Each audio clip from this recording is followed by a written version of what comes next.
আসসালামু আলাইকুম, সবাইকে স্বাগত জানাচ্ছি আমাদের নতুন আরো একটি ভিডিওতে। আজকে হচ্ছে আমাদের ফটোশপ কোর্সের 8ম ক্লাস। আজকে আমরা দেখব কিভাবে একটি ছবির ব্যাকগ্রাউন্ড রিমুভ করে নতুন একটি ব্যাকগ্রাউন্ড অ্যাড করতে হয়।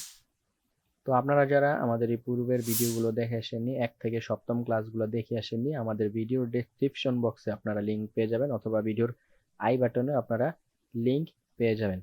আমাদের এই প্লেলিস্টে আপনারা ফুল ফটোশপ কোর্সটা সম্পূর্ণ বিনামূল্যে পেয়ে যাবেন। আপনারা যারা গ্রাফিক্স ডিজাইনের প্রতি আগ্রহ, যারা ফটোশপ শিখতে চান, তারা আমার এই ভিডিওগুলো দেখে আসতে পারেন।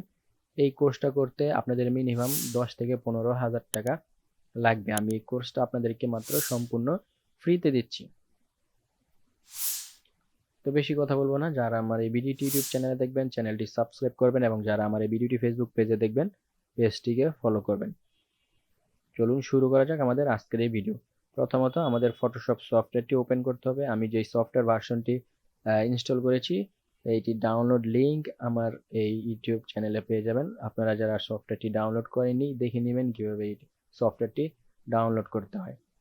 তো আমি প্রথমে একটা ছবি ওপেন করছি। আমরা সবাই জানি ফাইল থেকে ওপেনে যেতে হয়, তারপর আমাদের একটা ছবি, ধরুন আমরা এই ছবিটা আজকে এডিট করব।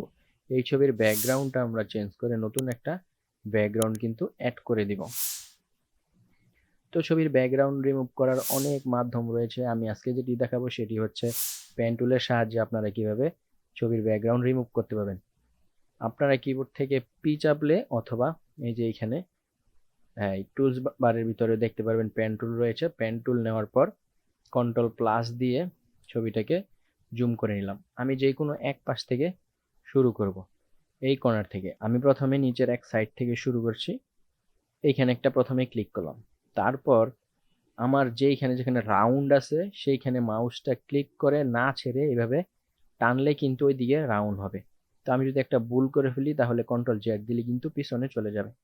হালকা এই দিকে রাউন্ড, আপনারা যদি বুঝতে না পারেন জুম করে নেবেন। আমার হাতটা যতটুকু আছে ছবির ততটুকু আমি এভাবে রাউন্ড করে নিচ্ছি। এইখানে একটা কথা হচ্ছে যে রাউন্ড করার পর আমি যতটুকু লাইন টানলাম এই লাইনটা কিন্তু আমাদের বাদ দিয়ে দিতে হবে। বাদ দিব কিভাবে? এই যে মাঝখানের পয়েন্টে এনে অল্টার ক্লিক করে একটা ক্লিক করলেই কিন্তু মাইনাস হয়ে যাবে। স্পেস বারে চাপে ছবিটাকে নিচে নিয়ে আসলাম, এইভাবে আবার টানলাম, এইভাবে দিলাম পেন টুল, মানে মাউসের শুধুমাত্র লেফট ক্লিক করে করে আমি রাউন্ড করছি। পেন টুলের কাজ একদম সহজ। আপনারা যদি একবার আয়ত্ত করতে পারেন তাহলে পেন টুল দিয়ে অনেক ডিজাইন আপনারা কিন্তু করতে পারবেন। আপনারা যারা গ্রাফিক ডিজাইন শিখতে চান, ঘরে বসে আয় করতে চান, ফ্রিল্যান্সিং করতে চান, অথবা আপনারা যারা ফটোশপ শিখতে চান, ফটোশপ শিখে কিন্তু শুধুমাত্র ফ্রিল্যান্সিং নয়, আপনার প্রয়োজনীয় অনেক কাজ, আপনারা যারা অনেক অফিস আদালতে চাকরি করেন, আপনারা কিন্তু এই কোর্সটা সম্পূর্ণ করে আপনাদের অফিসের সকল কাজ করতে পারবেন এই ফটোশপের মাধ্যমে। অধিকাংশ কাজ ডকুমেন্ট এডিট অথবা বিভিন্ন ধরনের এডিটিং এর দরকার প্রয়োজন হয়, আপনারা কিন্তু ফটোশপে করতে পারবেন। আমি এভাবে শুধুমাত্র মাউসের লেফট ক্লিক করে এভাবে টানছি, যেইখানে আমার লাইন তৈরি হচ্ছে সেখানে অল্টার ক্লিক করে আমি লাইনটাকে মাইনাস করে দিচ্ছি। আবার এরকম লাইন তৈরি হলো, অল্টারে ক্লিক করে মাইনাস করে দিলাম। এই যেখানে লাইন তৈরি হলো, অল্টার ক্লিক করে মাইনাস। এখানে কিন্তু আবার আমি মাইনাস করছি না, কারণ আমি যদি সোজা নিচে নামি অথবা সোজা উপরে যাই বা সোজা যাই তখন মাইনাস করতে হবে না। আর যদি সোজা না গিয়ে অন্যদিকে যাই তাহলে কিন্তু আমাদের মাইনাস করতে হবে। ধরুন আমি এটা যদি আবার উপরের দিকে নেই তাহলে কিন্তু ম্যাচিং হবে না। এই কারণে মাইনাস করে কিন্তু নিতে হবে। আপনাদের ফটোশপ ভার্সন যেটা ইউজ করেন সব পেন টুলের কাজ কিন্তু একই। সম্পূর্ণ ছবিটাকে আমি এভাবে সিলেক্ট করলাম, কন্ট্রোল মাইনাস দিয়ে নিচে চলে গেলাম, ছোট করে দিলাম। হ্যাঁ, সম্পূর্ণ ছবিটা সিলেক্ট হয়ে গেছে। এখন ছবির যেহেতু আমরা ছবির সাইড দিয়ে সিলেক্ট করেছি এবং ছবিটাকে কন্ট্রোল মাইনাস দিয়ে ছোট করে ছবির বাহিরেই কিন্তু এইভাবে এভাবে যেইখান থেকে শুরু করেছিলাম ঠিক এইভাবে ঘুরিয়ে ঘুরিয়ে ছবির বাহির থেকে ওটার সাথে একটা ক্লিক করে দিলে তারপর এই ঘরের ভিতরে আমরা যে ঘরটা সিলেক্ট করেছি ঘরের ভিতরে মাউস টেনে রাইট বাটন ক্লিক করে মেক সিলেকশন নামে একটা অপশন আছে, এটাকে আমরা ওকে করে দিলাম। হয়ে গেলে কিন্তু আমাদের ছবি সিলেক্ট। এখন কথা হচ্ছে আমাদের ছবি কিন্তু সিলেক্ট হয়নি। আমাদের কি হয়েছে, ব্যাকগ্রাউন্ড সিলেক্ট হয়েছে। এখন আমরা ম্যাজিক টুল নিলাম, রাইট বাটন সিলেক্ট করে, এই যে আমাদের টুলস বারে কিন্তু দ্বিতীয় নম্বরে ম্যাজিক টুল, এটা সিলেক্ট করে রাইট বাটন ক্লিক করে সিলেক্ট ইনভার্সে ক্লিক করলে এখন কিন্তু আমাদের ছবিটা সিলেক্ট হয়েছে।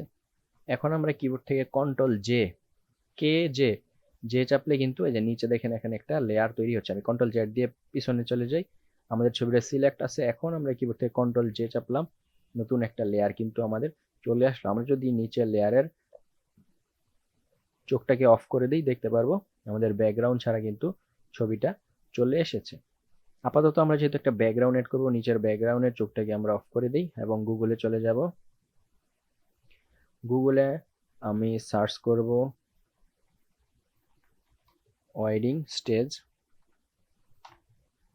লিখে সার্চ করে ইমেজে গেলাম, দেখি আমি কি ধরনের ওয়েডিং স্টেজ আমার পছন্দ হয়।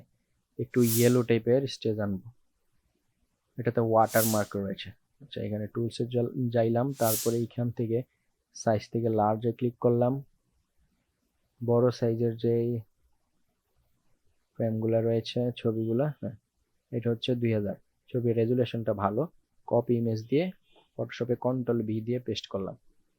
এখন এটা মিডল পয়েন্টে এনে আমাদের ছবির লেয়ারটাকে এই লেয়ারের উপরে নিয়ে আসবো এবং মিডলের যে লেয়ারটা রয়েছে এই লেয়ারটাকে একটু আমরা এভাবে যদি নাড়িয়ে চাড়িয়ে দিই, আমাদের ব্যাকগ্রাউন্ড কিন্তু চেঞ্জ হয়ে গেল। এখন যদি আমরা চাই এটাকে রিয়েলিস্টিক ভাবে একটু ফুটিয়ে তুলতে, আমাদের কি করতে হবে, যে ব্যাকগ্রাউন্ড লেয়ারটা নিয়ে এসেছি সেই লেয়ারটাকে সিলেক্ট করে আমরা ফিল্টারে যাব, দেন এখান থেকে ব্লার এবং এইখান থেকে গসিয়ান ব্লারে আমরা ক্লিক করে দিলাম এবং এখানে ব্লারের পরিমাণটা আমরা যত কমাবো তত কিন্তু ব্লার কম হবে, আবার ব্লারের পরিমাণ যত বাড়াবো ছবি কিন্তু তত ব্লার হবে। একদম সিম্পল। তো যেহেতু একটু রিয়েলিস্টিক মনে হবে, আমি হালকা, বেশি না, বেশি ব্লার দিব না, আমি এখানে 6.4 রাখছি, ওকে দিলাম।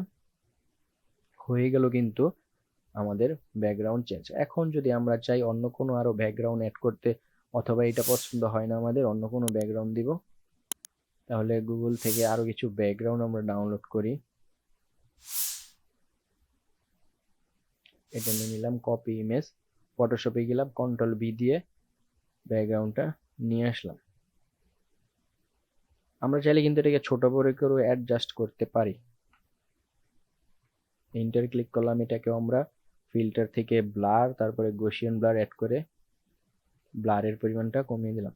আমার মনে হয় এটা থেকে ওই ব্যাকগ্রাউন্ডটাই বেশি ভালো দেখাচ্ছে, এটাকে আমরা ডিলিট করে দিলাম। অথবা আপনারা যদি চান গুগলে সার্চ করতে পারেন গ্রিন ডিএসএলআর ব্যাকগ্রাউন্ড লিখে যদি সার্চ করেন, বিভিন্ন ধরনের ব্যাকগ্রাউন্ড কিন্তু আপনারা এই ধরনের পেয়ে যাবেন। ছবিটাতে ক্লিক করার পর নিচে দেখুন লোড হচ্ছে, তার মানে ছবিটা লোড হওয়ার পরে ক্লিয়ার হবে। এখন কিন্তু একটু ঘোলাটে দেখাচ্ছে, যখন ছবিটা ক্লিয়ার হবে তখন এই যে নিচে যে লাইনটা রানিং হচ্ছে এটা স্টপ হয়ে যাবে এবং আপনারা এখানে এটা ক্লিয়ার দেখতে পারবেন। ছবির রেজুলেশনটা অনেক বেশি, আমি অনেকটা ছবি যদি সিলেক্ট করি,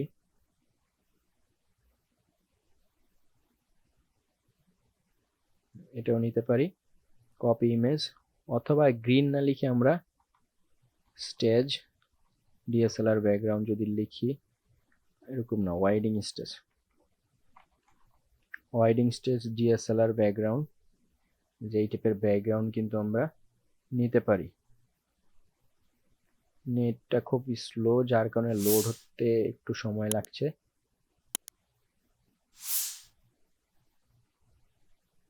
হ্যাঁ, এটাও নিতে পারি, কপি ইমেজ দিয়ে আমরা পেস্ট করে দিলাম।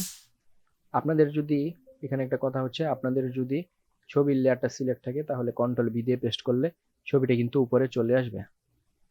টেনশনের কিছু নেই, ছবিটাকে আমরা বড় করে দিলাম এবং ছবিটাকে টেনে এই লেয়ারটাকে নিচে করে দিলাম এবং এখান থেকে ফিল্টার থেকে ব্লার, দেন পর আমরা গসিয়ান ব্লারে ক্লিক করে দিলাম। হয়ে গেল কিন্তু আমাদের ব্যাকগ্রাউন্ড চেঞ্জ। এখন আমরা দুইটা ব্যাকগ্রাউন্ড অ্যাড করেছি, একটা চোখ অফ করে দিলে কিন্তু আমরা নিচে আরেকটা ব্যাকগ্রাউন্ড দেখতে পারবো। তো খুবই সিম্পল, আপনারা যদি প্র্যাকটিস করেন দু একবার তাহলে কিন্তু পেরে যাবেন। আর যারা এই ধরনের ছবি এডিটিং করছেন, আমার ভিডিওগুলো দেখে প্র্যাকটিস করছেন, আমাকে দেখাতে চান, আমাদের ফেসবুকে একটি কিন্তু গ্রুপ রয়েছে, ওই গ্রুপে চাইলে আপনারা অ্যাড হতে পারেন, অ্যাড হয়ে আপনাদের হোমওয়ার্কগুলো কিন্তু ওইখানে জমা দিতে পারেন। আপনারা এখানে সার্চ করবেন গ্রাফিক ডিজাইন লার্নিং স্কুল, একটা গ্রুপ আপনারা পেয়ে যাবেন ফেসবুকে। ওইখানে কিন্তু পোস্ট যদি করেন, আমাদের এখানে অনেক মেম্বার আছে বা আপনাদের সিনিয়র যারা আছে আপনাদের সমস্যাগুলো কিন্তু দেখতে পারবে, অথবা আমাকেও কিন্তু এখানে আপনারা এই গ্রুপে অ্যাক্টিভ পাবেন। তো আশা করি বুঝতে পেরেছেন। ভিডিওটি কেমন লাগলো কমেন্ট করে জানিয়ে দেবেন। ভিডিওটি ভালো লাগলে অবশ্যই চ্যানেলটি সাবস্ক্রাইব করবেন এবং যারা এই ভিডিওটি আমার ফেসবুক পেজে দেখবেন পেজটিকে ফলো করবেন। আজকের মতো বিদায় নিলাম, দেখা হবে নেক্সট ভিডিওতে। সবাই ভালো থাকবেন। আসসালামু আলাইকুম।